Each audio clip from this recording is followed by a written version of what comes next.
ध्यान दो, त्रिकोणमिति बनाने के लिए एक त्रिभुज का प्रयोग किया जाता है। उस त्रिभुज का नाम है समकोण त्रिभुज। कौन सा त्रिभुज? समकोण त्रिभुज। अब ध्यान दो, सबसे पहले समकोण त्रिभुज क्या होता है? तो जिस त्रिभुज का एक कोण 90 डिग्री हो उसे क्या बोलेंगे? समकोण त्रिभुज। बोलो, जिस त्रिभुज का कोनो भी त्रिभुज है जिसका एक कोण 90 डिग्री हो जाए उसे कौन सा त्रिभुज बोलेंगे? समकोण त्रिभुज। अब ध्यान दो, हम समकोण त्रिभुज पा रहे हैं यहाँ पर।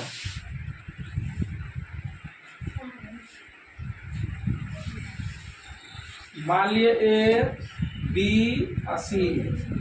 बोल, एक कोण कितना है इसमें?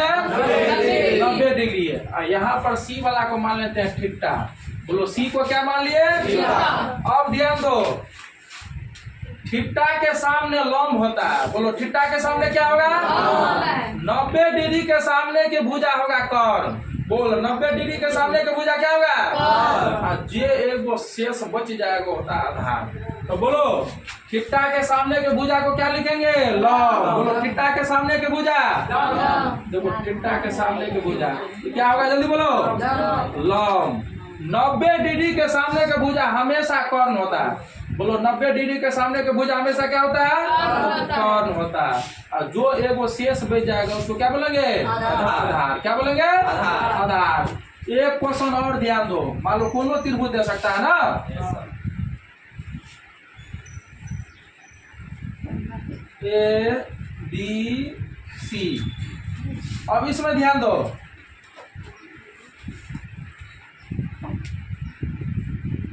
नब्बे डिग्री है, ये वाला दे दिया थीटा। तो हम क्या बोले हैं? बोलो, थीटा के सामने हमेशा क्या होगा? लंब। थीटा के सामने की भुजा हमेशा क्या होगा? तो देखो, थीटा यहाँ पर था, इसके सामने की भुजा ये हो गया, तो ये क्या होगा? जल्दी बोलो।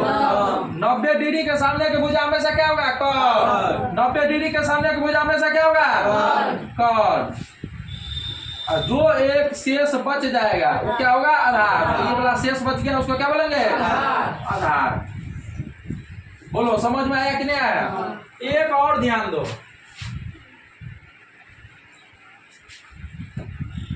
ये हो गया 90 डिग्री, ये हो गया थीटा। मान लिए ए बी सी। बोलो, थीटा के सामने के भुजा को क्या बोलेंगे? लंब। थीटा के सामने के भुजा को क्या बोलेंगे? 90 डिग्री के सामने के भुजा कर्ण। 90 डिग्री के सामने के भुजा।